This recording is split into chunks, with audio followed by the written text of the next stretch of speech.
Hello అండి. ఈరోజు మనం ఇడ్లీ, దోస, గుంట పొంగనాలకు సూపర్‌గా సరిపోయే టేస్టీ కారప్పొడి ఎలా చేయాలో చూద్దాము. అదేనండి అమ్మ చేతి కారప్పొడి. దీనికోసం నేను 50 గ్రామ్స్ ఎండుమిర్చి, 1 టీ స్పూన్ జీలకర్ర, 2 టేబుల్ స్పూన్ల మినపప్పు, 2 టేబుల్ స్పూన్ల ధనియాలు, వెల్లుల్లి, కొంచెం చింతపండు, తగినంత ఉప్పు, కరివేపాకు, ఆయిల్ తీసుకుంటున్నాను. ఇప్పుడు స్టవ్ పైన ఒక ప్యాన్ పెట్టుకొని తగినంత ఆయిల్ వేసుకోవాలి. ఆయిల్ వేడెక్కాక జీలకర్ర, ఎండుమిర్చి వేసుకొని కొద్దిసేపు వేయించుకోవాలి. మినపప్పు, ధనియాలు ముందుగా వేయకూడదండి. ముందుగా వేస్తే మాడిపోతాయి. అందుకని మిరపకాయలు కొద్దిగా ఫ్రై అయ్యాక వీటిని కూడా వేసుకొని గోల్డెన్ కలర్ వచ్చేంత వరకు వేయించుకోవాలి. వీడియోలో చూస్తున్నారు కదా, ఇలా వేగాక కరివేపాకు వేసుకోవాలి. ఇప్పుడు వీటన్నిటిని కలుపుకొని కొద్దిసేపు కరివేపాకు వేగేంత వరకు ఫ్రై చేసుకోవాలి. చివరిలో కొంచెం చింతపండు కూడా వేసుకొని కొద్దిసేపు వేయించుకోవాలి. చూసారు కదా, ఇలా వేగితే సరిపోతుంది.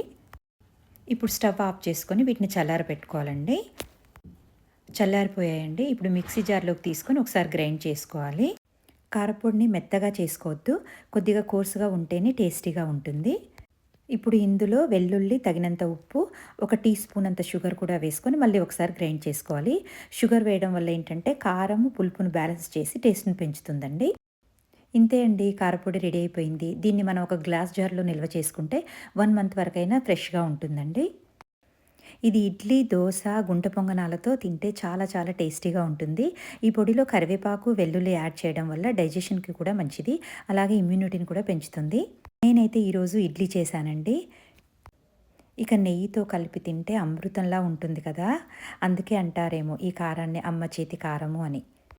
ఈ రెసిపీ నచ్చితే లైక్ చేయండి, షేర్ చేయండి. ఇంకా ఇలాంటి సింపుల్ రెసిపీస్ కోసం ఫాలో అవ్వడం మర్చిపోకండి. Thank you for watching my channel.